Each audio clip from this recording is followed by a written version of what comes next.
학개서는 4개의 주요 단락으로 되어 있습니다. 각 단락은 여호와의 말씀이 선지자 학개에게 임하매라고 되어 있습니다. 단락이 시작되면서부터 여호와의 말씀이 선지자 학개에게 임한 때라고 말해주고 있습니다. 그리고 총독 스룹바벨, 제사장 여호수아, 그리고 예루살렘의 백성들에게 주신 말씀으로 보고의 형식으로 되어 있습니다. 학개서의 주된 관심이 뭐냐면 백성이 예루살렘 성전을 재건하는 일에 힘쓸 것을 권고하는 말씀입니다.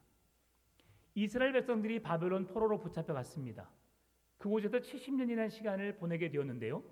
70년이 지난 지금 하나님께서는 수룹바벨 왕을 통해서 무너진 성벽을 재건하라는 명령을 받습니다. 오늘 이 일을 인하여서 시작되게 하신 것이 누구냐면 구약 성경에서 수많은 예언자들을 통해서 말씀하셨던 것처럼 그 바벨론은 바사 제국에 의해서 멸망을 당하게 됩니다. 그래서 이 바사 제국이 패권을 잡았을 때 왕이 고레스 왕입니다. 고레스 왕이 하나님의 영이 임하게 되고요.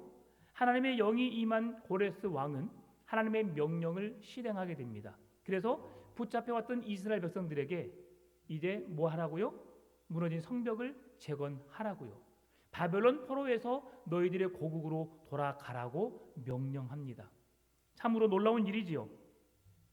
식민지에 잡혀있던 백성들에게 자유를 주는데 그것도 이스라엘 백성들의 왕이 아닌 그 바사 제국의 왕 고레스가 이스라엘 백성들을 고국으로 돌려보내면서 그들에게 여호와의 성전을 지으라고 말씀하고 있다는 것입니다. 그런데 이스라엘 백성들은 옛 땅으로 돌아가되 무너진 성벽을 재건하는 말씀을 듣고 그들은 열심으로 성벽을 지었습니다. 성벽을 짓기 위해서 노력을 했지요. 그런데요, 이제 하나님께서 주신 약속의 말씀을 붙들고 이스라엘 백성들이 고국으로 돌아가서 무너진 성벽을 재건하려고 하는데 어떤 어려움을 겪게 됩니다.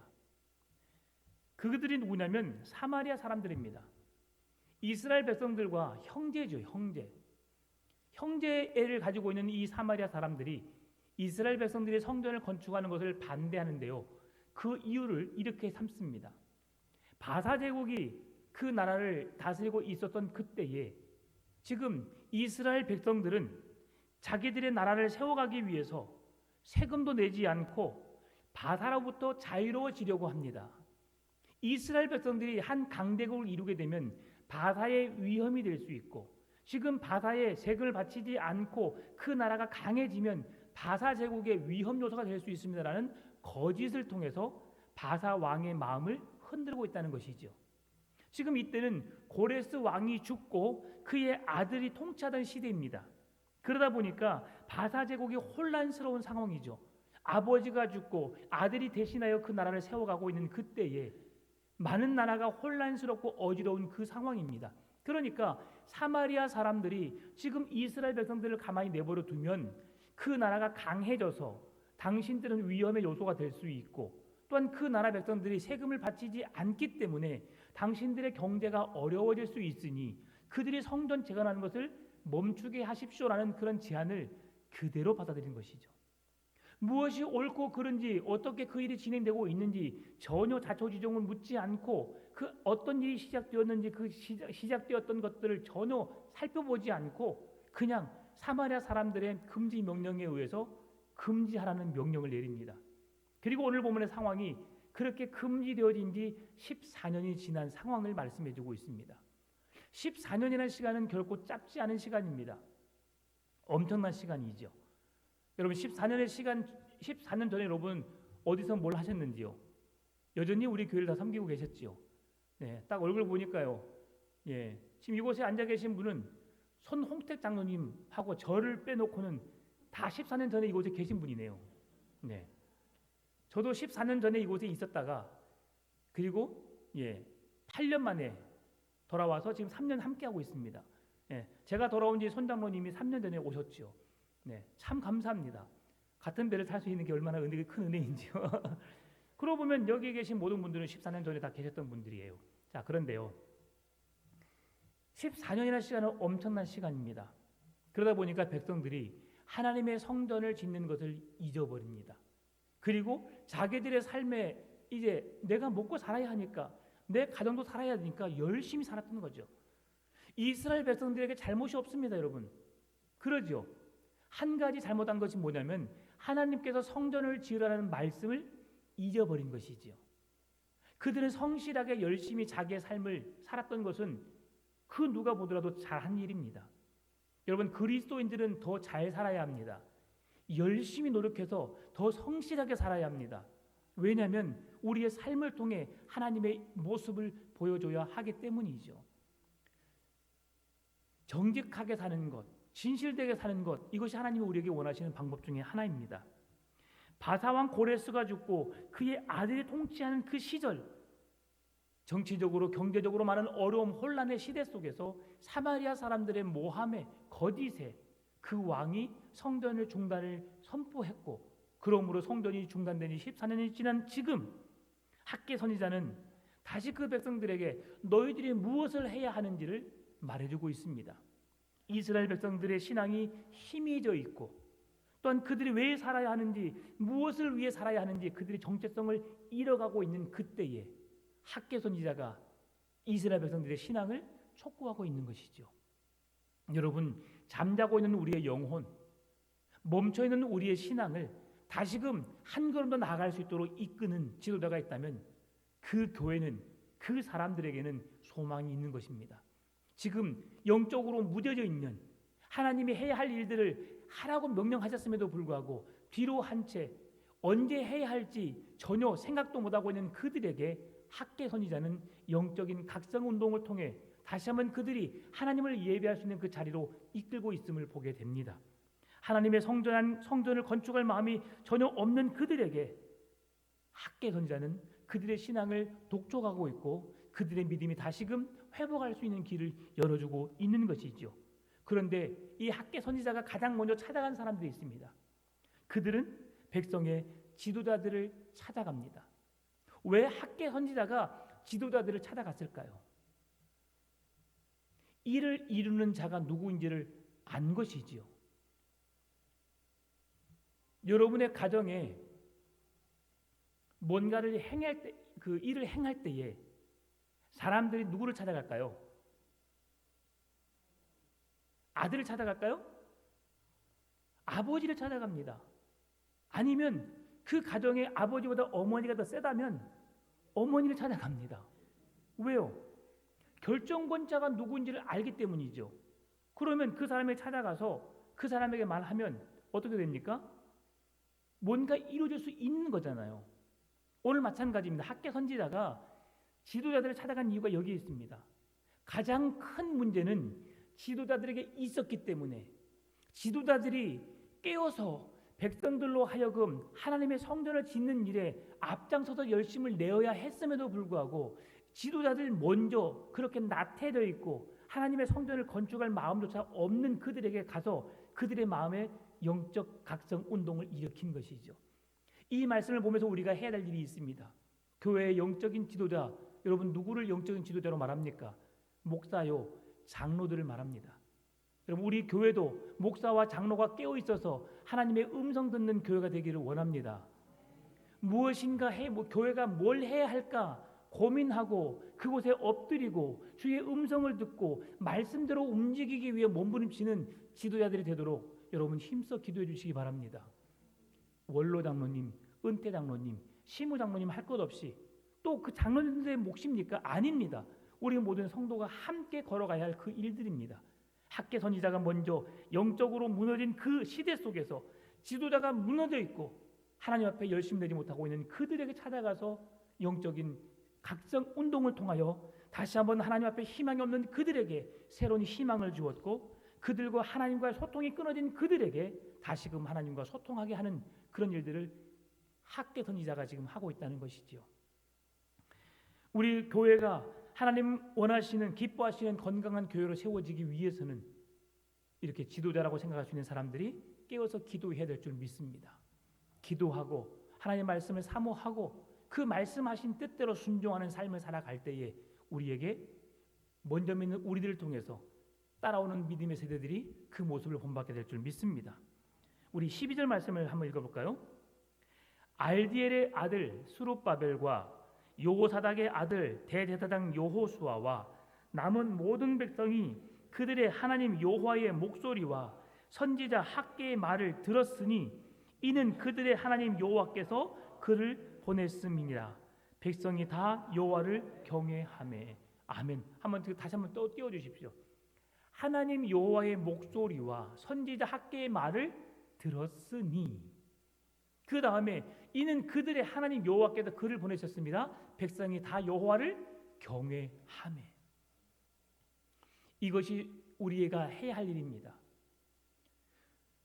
하나님의 일을, 하나님이 행하신 일들을 지도자들이 말을 하게 되면 백성들은 그 말씀을 듣고 그대로 행하도록 순종해야 함을 말씀해 주고 있는 겁니다. 하나님이 말씀하셨는데 너는 외쳐라, 나는 내 맘대로 하겠다, 아무것도 되지 않는 겁니다. 지금 우리 교회가 추구하는 게 있습니다. 11월 달이 되어서 지금 선교사를 돕기 위한 우리가 선교 바다회를 준비하고 있습니다. 여러분, 이 선교 바다회는 준비하는 자들의 것이 아닙니다. 준비를 어떻게 하느냐에 따라서, 우리가 어떻게 맞이하느냐에 따라서 달라질 수 있습니다. 준비하는 사람을 잔치로 끝난다면, 준비로 끝난다면 우리 교회는 할 것이 아무것도 없습니다. 준비를 하는 사람들이 하나님께 지혜를 구하고 열심히 준비해 갈 때에 모든 성도가 함께 동참해 주어야 합니다. 여러분, 동참해 주실 거죠? 이제 중요한 게 하나 남았습니다. 여러분이 물품을 가져오는 것은 이제 어느 정도 모였습니다. 이제는 그 물품을 가져오는 것으로 끝나는 것이 아니라 여러분의 호주머니를 여셔야 합니다. 준비되셨습니까? 돈은 이럴 때 쓰는 겁니다. 여러분, 나 돈 없는데 괜찮습니다. 지금부터 모으십시오. 예, 오늘 바다회가 언제 할지 정해졌습니다. 11월 26일 주일날입니다. 11시 예배 끝나고 그때부터 시작합니다. 11월 26일 날은 봉투를 2개 준비해 오십시오. 헌금 봉투와 선교 물품 사는 봉투를. 그래서 다 현금을 많이 갖고 오서 깜빡했는데 괜찮습니다. 제 이름 대고 거십시오. 외상도 받아줍니다. 이름만 걸고 나중에 돈은 갚으셔야 됩니다, 여러분이. 그렇게 행동으로 옮겨야 돼요, 여러분. 제가 더 이상 말하면 제가 힘들어지니까. 그렇습니다. 오늘 학개 선지자가 영적인 지도자들을 먼저 그들에게 하나님의 말씀, 여호와의 목소리와 선지자 학개가 말을 하니까 백성들이 그 말을 들었다라고 말합니다. 그러면서 여호와를 경외했다라고 말합니다. 여러분, 여호와를 경외한다는 것은 무슨 말씀입니까? 백성들이 그 말씀대로 살기 위해서 몸부림을 쳤다는 것이지요. 그 말씀대로 살아내기 위해서 내 행동을 옮겼다는 것입니다. 먼저는 우리의 마음에 감동이 있어야 합니다. 감동이 되지 않으면 할 수 없습니다. 맨날 선교사 도우라 그래. 도와야 합니다. 도와야만 할 수 있습니다. 여러분, 선교지 가보셨지요? 딱 보면 외국인지 압니다. 여러분, 우리나라 사람이 가장 닮았다고 하는 중국, 일본 가보십시오. 딱 보면 압니다. 여러분, 지나가면서 저 사람이 한국 사람인가 일본 사람인가 중국 사람인가 여러분 알아요, 몰라요? 바로는 모르더라도 조금만 지나면 압니다. 다 알거든요. 그러면 그 사람들 도울까 안 도울까요? 안 도와요. 가서 땀 흘려 일하려면 여기서 일해서 선교사 돕지요. 근데 그들은 그곳에서 일할 수 없습니다. 그리고 그들에게 무조건 마음껏 베풀어야 합니다. 마음껏 베풀기만 해야 됩니다. 그들은 받을 수가 없습니다, 여러분. 그렇게 선교를 이루어 갑니다, 여러분. 누가 도와야겠습니까? 여러분이 기도로 도와야 되고요. 여러분이 물질로 도와야 합니다. 이것이 하나님의 나라를 위한 우리의 헌신이요, 우리의 섬김이 되어야 합니다. 왜 계속 섬기라고만 할까? 우리도 먹고 살기 힘들어 죽겠는데. 여러분의 가정이 힘들고 어려우시면 저한테 찾아오십시오. 제가 쌀 한 가마 드리겠습니다.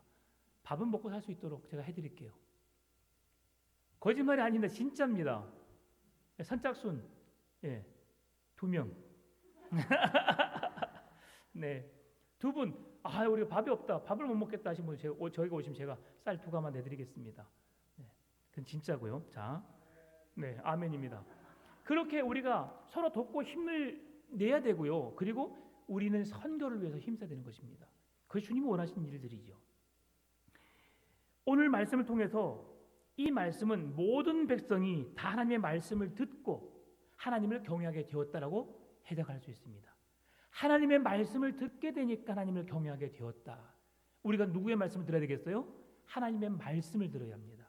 하나님의 음성을 들어야 합니다. 그래야만이 주께 헌신할 수 있는 것입니다.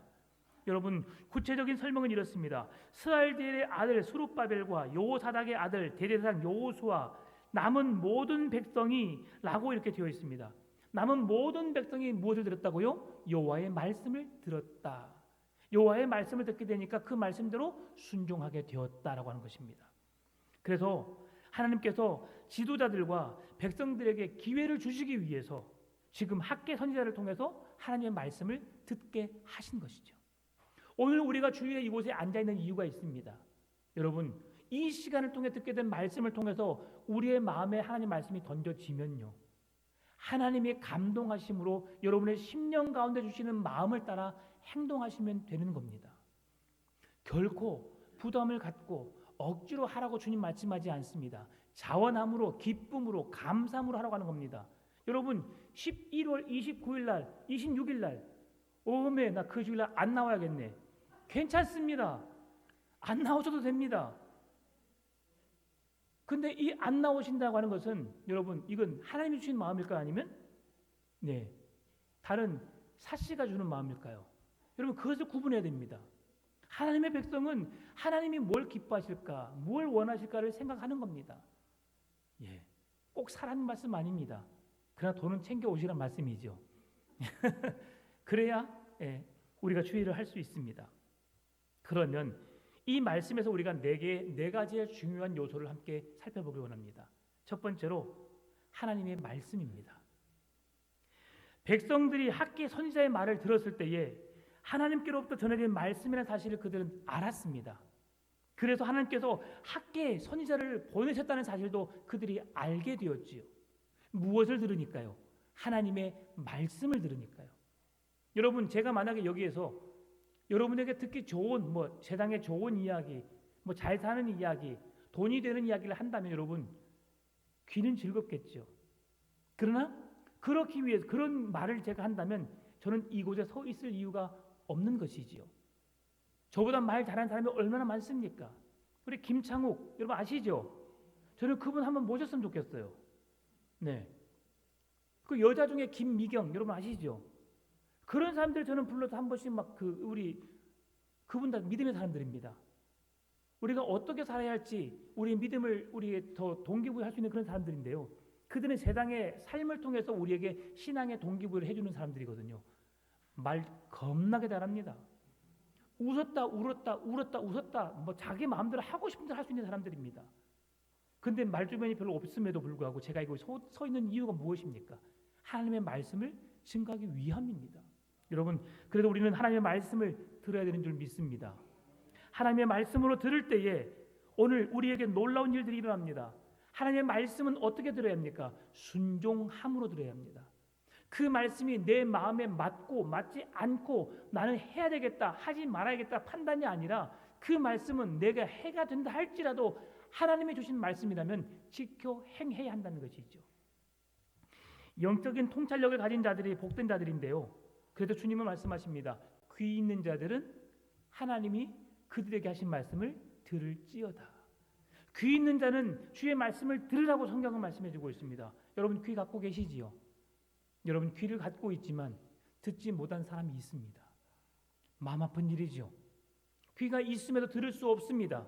입이 있음에도 말하지 못하는 사람이 있습니다. 그럼에도 우리에게는 귀가 있어서 들을 수 있고 입이 있어서 말할 수 있는 은혜를 주셨습니다. 얼마나 감사한지요. 여러분 그런 하나님께 여러분 감사와 찬송으로 영광 돌릴 수 있기를 바랍니다. 하나님의 말씀의 진리를 알아낼 수 있는 이유가 무엇입니까? 그것은 순종이 그 말씀을 이해할 수 있는, 말씀을 깨달을 수 있는 출발점이라는 사실을 기억하시기 바랍니다. 결국 백성들은 하나님의 말씀이라는 사실을 인정했던 것이 무엇입니까? 순종했을 때에 그것이 하나님의 말씀임을 알았습니다. 오늘 본문의 14절입니다. 여호와께서 스알디엘의 아들 유다 총독 수룹바벨의 마음과 여호사닥의 아들 제사장 여호수아의 마음과 남은 모든 백성의 마음을 감동시키심에 그들이 와서 만군의 여호와 그들의 하나님의 전 공사를 하였으니, 그들의 마음을 감동시키심에 그들이 뭘 했다고요? 여호와의 전, 하나님의 전 공사를 이제 그들이 시작했다고 말합니다. 하나님의 말씀인 줄 아니까 여호와의 전을 건축하기 위해서 그들이 움직였다는 것을 알 수 있습니다. 여러분, 만약에 선교사를 돕는 것이 아니라 누군가를 돕는다고 생각해 보십시오. 그러면 우리가 도와야 할 필요를 못 느낀다면 받아야 할 필요 없습니다. 그냥 교회가 모여진 헌금으로 조금 이렇게 도우면 되겠죠. 그러나 주님이 기뻐하시겠다는 생각을 하니까 우리가 그 일들을 하는 겁니다. 우리의 목적이 달라질 수 있습니다. 그럼에도 우리가 교회가 해야 할 일이기 때문에 우리가 순종하며 나가는 것이지요. 여러분, 두 번째로는 하나님을 향한 경외입니다. 오늘 본문의 12절 말씀 다시 한번 보게 되면 마지막에 백성이 다 여호와를 경외하매라고 되어 있습니다. 여러분, 백성들이 여호와를 어떻게 경외하게 되었습니까? 그 앞에 하나님 여호와의 목소리와 선지자 학개의 말을 들음에, 하나님의 말씀을 듣게 되니까 우리의 마음속에 경외하는 마음이 생겼음을 성경은 말씀해 주고 있는 겁니다.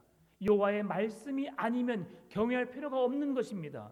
여러분보다 훨씬 젊은 제가 말씀하는데 그 말을 경외할 필요가 뭐가 있겠습니까? 우리 염동문 집사님하고 우리 유상윤 집사님하고 우리 두 딸 빼고는 저보다 나이가 다 많습니다, 여러분. 근데 뭐 하려고 이렇게 앉아 있어요? 하나님의 말씀이니까 우리가 앉아 있는 거거든요. 그러죠? 네. 여호와의 말씀 듣기를 여러분 사모하시고 그 말씀을 경외하시기 바랍니다. 여호와의 말씀은 경외한다는 것은 무슨 말씀입니까? 우리의 마음 속에 하나님을 예배하는 마음의 기초가 경외함으로부터 출발됩니다. 하나님을 예배하는 그 마음은 하나님을 경외함으로부터 시작된다는 것이죠. 내가 예배를 해야겠다고 하는 것은 여러분 그냥 단지 교회에 나오는 걸 말하지 않습니다. 그 하나님께 내 삶을 드린다는 의미입니다. 하나님의 거룩한 산 제물이 된다는 것입니다. 그러면 거룩하신 하나님 앞에 거룩한 산 제물이 되어야 하거든요. 그러니까 거룩하신 하나님께 거룩한 삶의 예배가 되어야 되기 때문에 그 하나님을 경외하는 마음이 있을 때에 하나님을 온전히 예배할 수 있다는 것이지요. 그래서 예배는 여러분 그냥 말 가지고 장난치는 것이 아닙니다. 오늘 오전에도 말씀드렸지만 우리가 원하는 말씀을 듣는 자리가 아닙니다. 우리가 원하든 원하지 않든 하나님의 말씀하신 말을 선포하는 그 자리이고, 우리가 순종하고 싶든 순종하지 않고 싶든 간에 그 말씀을 선포되어야 하고, 그러면서 성경은 우리에게 순종의 삶을 요구하고 있다는 것이지요. 하나님의 말씀은 우리의 영혼을 흔들어 깨웁니다. 하나님의 말씀은 언제 어느 때든 우리의 심령 깊숙이 차고 들어와서 그 우리의 심령을 어루만지시고 연약한 심령을 강건케 해주시고 회개의 바람을 불어넣으셔서 하나님 앞에 눈물의 기도를 드리게 하시고, 그 말씀을 그전에는 그냥 늘 들었던 말씀이 오늘은 내 심령을 때려서 이 말씀을 붙들고 살아가게 하고, 오늘 이 헌신이 아니면 안 되겠다는 헌신의 마음을 주시고 주 앞에 열심히 주를 예배하게 하시는 것이죠. 이것이 바로 경외함으로 이루어지는 것입니다. 진정으로 하나님을 향한 경외하는 마음이 있을 때에 우리의 입술의 고백을 통해서 주님 사랑합니다, 주님 감사합니다는 고백이 나오게 되는 것이죠. 나를 향한 사랑이 없는데 어찌 사랑한다고 고백할 수 있을까요? 여러분의 입술을 통해서 마음을 다해 진심으로 여호와 하나님을 경외할 수 있는 믿음을 가지시기를 바랍니다. 경외할 수 있는 사람은 여호와의 말씀이 임한 자들에게 주어지는 은혜라는 것을 말씀드렸습니다. 세 번째는 하나님의 약속입니다. 하나님이 말씀하셨고 하나님을 경외하는 그들이 하나님의 성전을 짓기 위해서 몸부림치는데 어떤 약속이 이루어지느냐? 13절 말씀입니다. 그때의 여호와의 사자 학개가 여호와의 위임을 받아 백성에게 말하여 이르되 여호와가 말하노니 내가 너희와 함께 하노라 하니라. 아멘. 밑에 한번 다시 읽어볼까요? 내가 너희와 함께 하노라 하니라. 아멘. 누가 우리와 함께 해주십니까? 하나님께서요. 하나님은 어떤 분이시죠? 온 세상을 말씀으로 창조하신 분이십니다. 무에서 유를 창조하신 분이시고요. 우리의 필요를 따라 채워주시는 분이 하나님이십니다. 죽어 마땅할, 버림받아 마땅할 죄인된 우리에게 찾아오셔서 구원을 허락하신 분이 하나님이십니다. 그 하나님이 우리와 함께 해주시겠다는 약속의 말씀을 주시는 것이죠. 여러분, 예수 믿는 사람들이 참 어찌 보면 좀 짠합니다. 교회의 집사님, 권사님, 장로님 말고 세상의 사람들 중에 여러분 전화해서 따뜻하게 밥 한 끼 먹을 사람 혹시 있나요? 있는 분은 참 잘 사는 사람들입니다. 많이 없어요.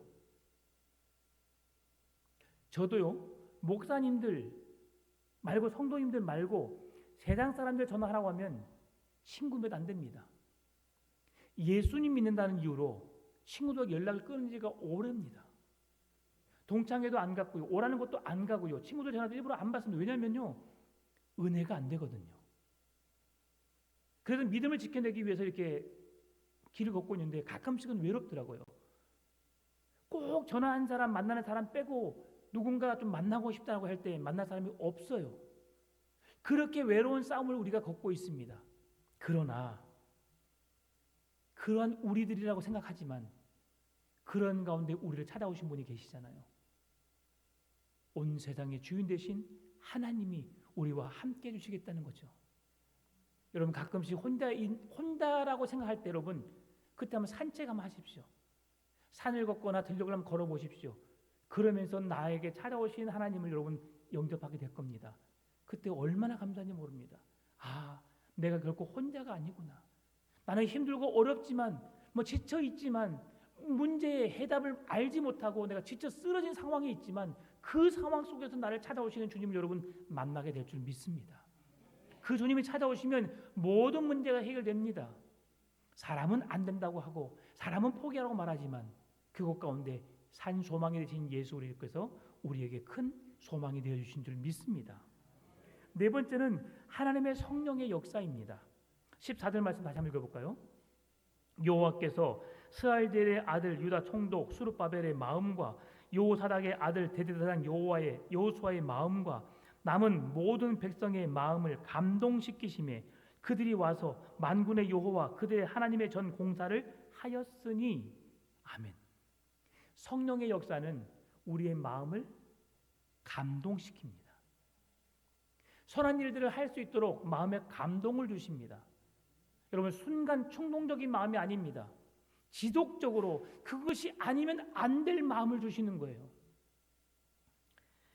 모든 백성의 마음을 감동시키매 여러분 신구약 성경을 통틀어서 인간의 마음에 감동을 주시는 것은 성령 하나님밖에 없습니다.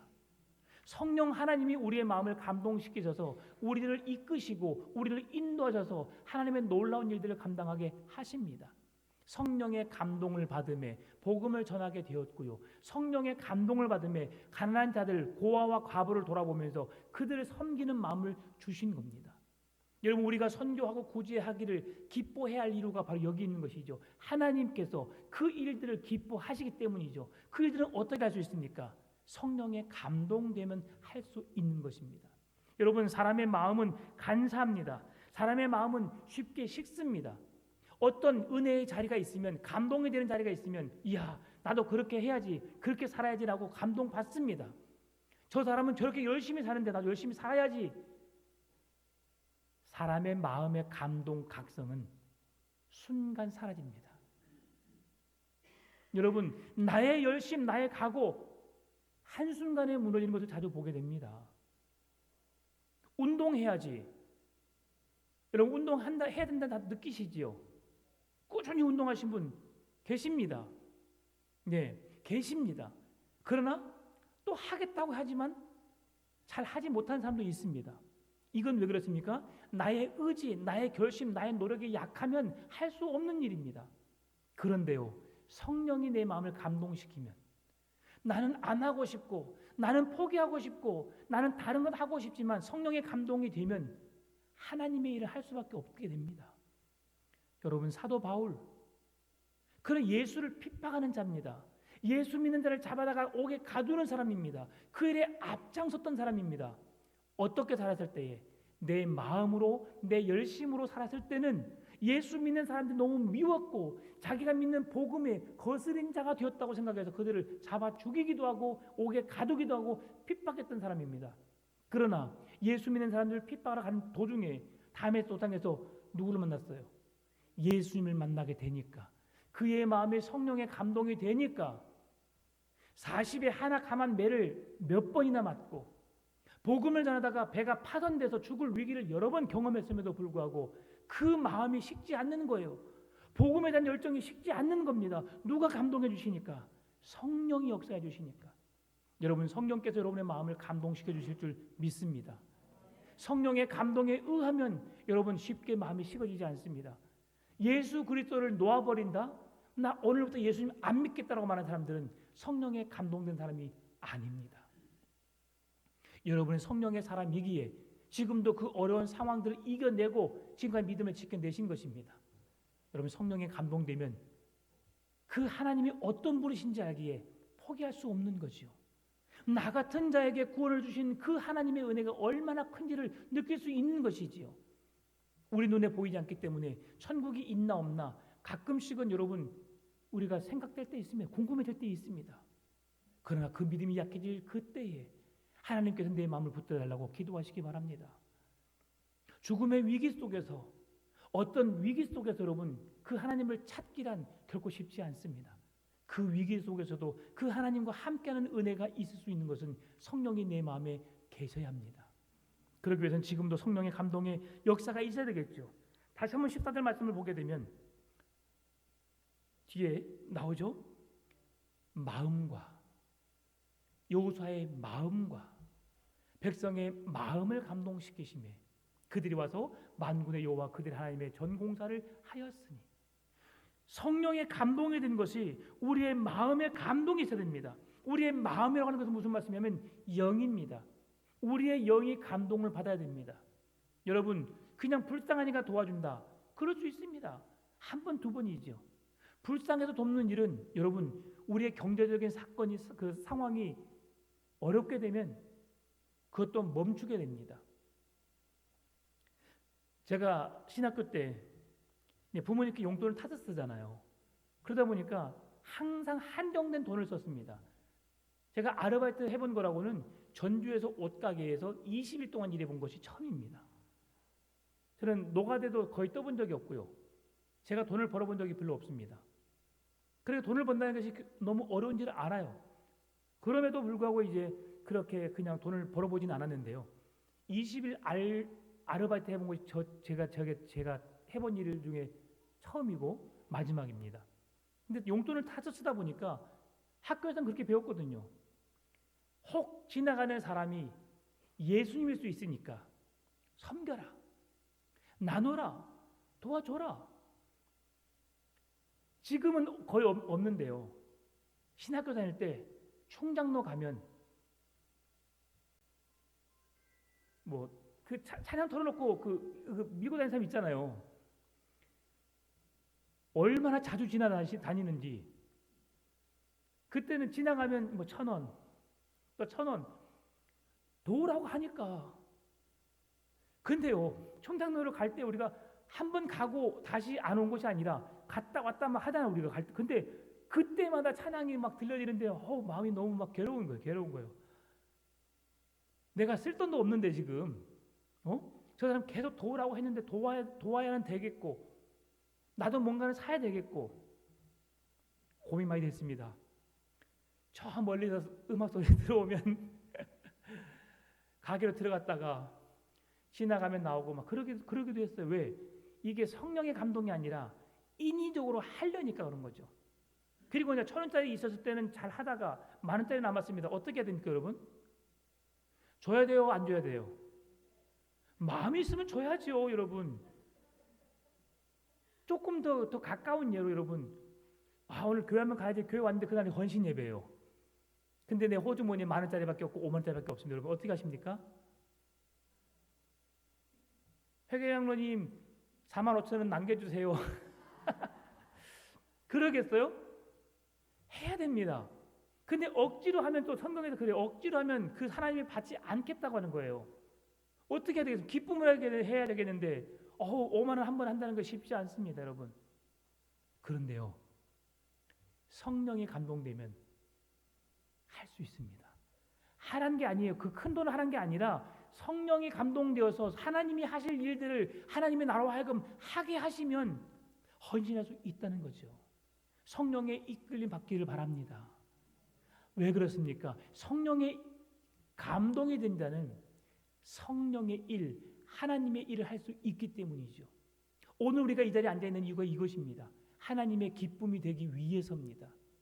오늘 우리가 찬양을 할 때는 찬양을 기쁘게 즐겁게 행복하게 합니다. 그러나 우리가 헌신하고 섬기할 때는 나 몰라라 돌아서는 경우가 종종 있거든요.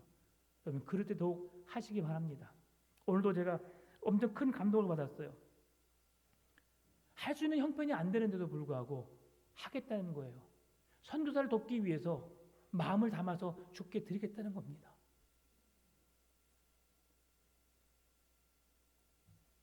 저는 교회에서 그래도 사례비를 줘서 먹고 살기 부족함이 없는데 헌신하신 모습 보고 너무 감동이 됐어요. 그분이 제대로 식사를 하시는지도 잘 모르겠습니다. 가끔씩은 그냥 죽을 먹고 누룽지 말아 드시고 그러신대요. 근데 그래도 아껴가지고 주님을 위해서 헌신하신대요. 성령이 그 마음을 붙들고 계시니까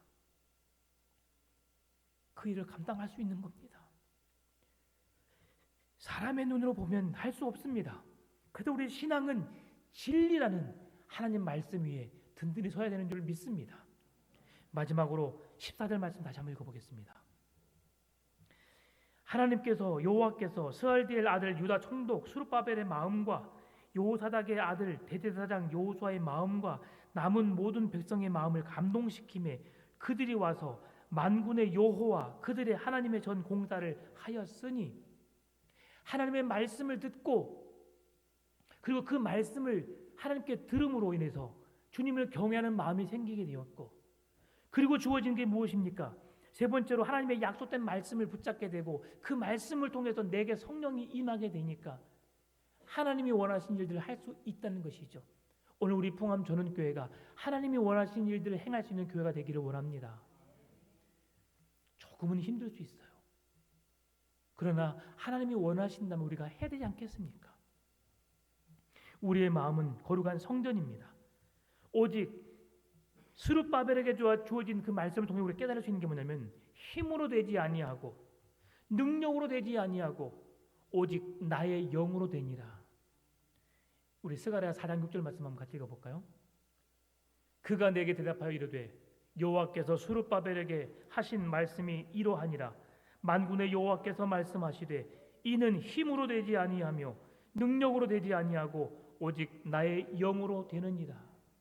하나님의 일은 하나님의 영이 우리와 함께할 때에 우리가 그 영에 붙잡히면 될 때에 그 일을 감당할 수 있는 겁니다. 하나님의 영에 감동되어서 하나님의 일을 기쁨으로 감당해내는 우리 풍암 저렇게 되시기를 주의 이름으로 축원합니다. 하나님 감사합니다. 세상에